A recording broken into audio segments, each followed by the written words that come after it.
This is my 1974 Gibson Ripper, and it is one hell of an instrument that offers so many unique tones as well as a growl that I don't think I've ever heard from any other kind of bass before. So it's great playability and just an overall insanely incredible instrument that's over 40 years old now. So back in the day, Gibson actually cared about making quality basses. I know, controversial statement, but really though, they made the Thunderbird, which I know is still in production today, but old Thunderbirds are just classic. They made the classic RD as well, which they've remade since then. I haven't tried the new ones though, so I can't really comment on how good or bad they are. And they also made such things as the Grabber and the Ripper too, which offer so many unique things specific to them that I don't think I've seen in any other kind of bass since those were made. And one thing we need to get straight and clear in the air right now is that there's a lot about this bass that is not original.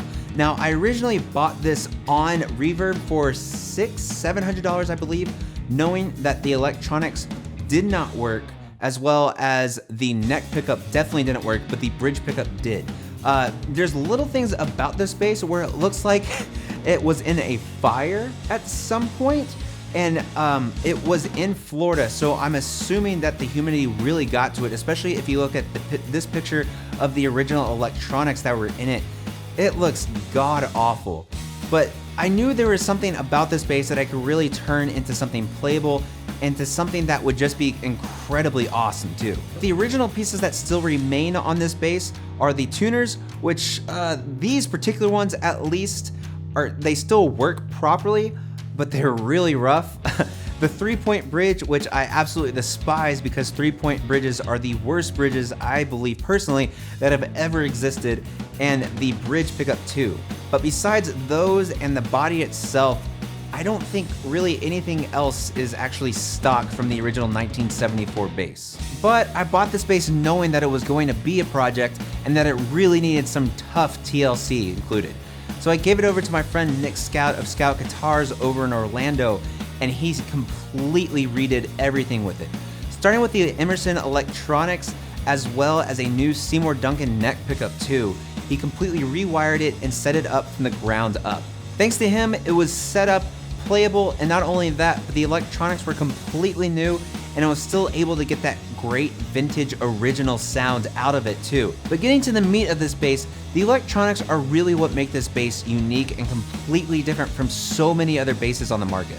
You have two humbucker pickups. Again, in this case, the bridge is the original pickup that came with the bass, but the neck pickup is a new Seymour Duncan custom shop drop-in. You have three knobs, volume and overall tone knob, and then what's really cool about this is it's sort of a mid-cut knob.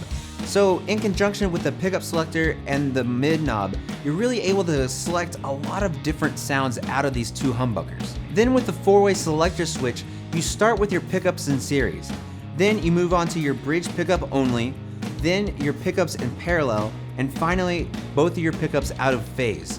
Now with these 4 combinations, your overall tone knob and then your mid knob as well, it leads to a lot of different variations in tone, but no matter what, you get this really throaty growl with it too. It's hard to explain, but this is a sound that I don't think I've heard out of any other bass other than this.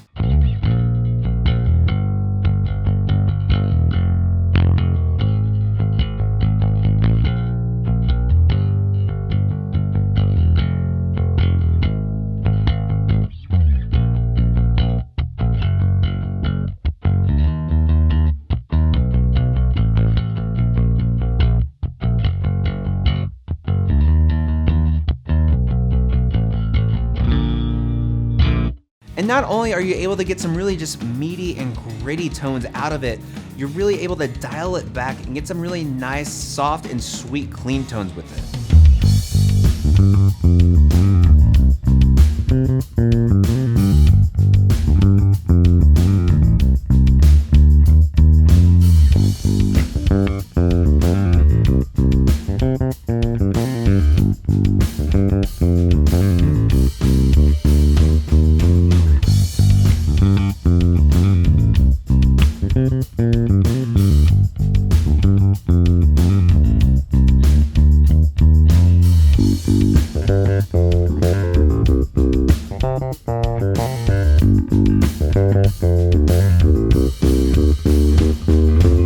And over the decades, there's been numerous bassists who have used this, including Carol Kaye, Gene Simmons of Kiss, Mikey Schumann of Queens of the Stone Age, Chris Novoselic of Nirvana, and so many more too. It shows that it's definitely more of a hard rock instrument, but you're able to get some sweet, jazzy, clean tones with it too. And as awesome as this bass is, there's a lot of things people won't like about it. It's probably too heavy for a lot of people. With this one, for me personally, I get quite a bit of neck dive, and you're not gonna find anything really under, I think, around $1,300 for at least one that's in good condition. If you're like me, you can get one for about $700, $600, $800 that needs some work added to it. But it's such a shame that Gibson really just doesn't care, it seems like, at least, about basses like this anymore. They really knocked it out of the park with the grabber, the ripper, the RD, just these classic moves that they just decided to try them out, and they worked out really well. But nowadays they just stick to the SG, the Thunderbird, and whatever the hell the EB is now. But it just sucks because Epiphone's doing really good with their basses, with a couple things here and there, but it just seems like Gibson isn't quite ready to make good basses. At least not, try something new. But overall, I really do enjoy this bass a lot. It brings a lot of different sounds to the table, and it's a completely different feeling bass than I ever would have expected too. I just want to say a huge thank you again to my friend Nick Scout of Scout Guitars over in Orlando. Without you, man, this literally would not be possible, because you completely redid the electronics, gave it a full setup from the ground up, and it just plays like complete smooth butter spread over the nicest piece of toast too. But let me know what you guys thought about this Ripper. Thank you so much for watching as always. A huge thank you to my Patreon supporters. And if you like this video, want to see more things like this bass related, go ahead and subscribe. If you want to help support the channel, be like these cool people right here and support me on Patreon. Thank you guys so much for watching as always, and I'll see you next time.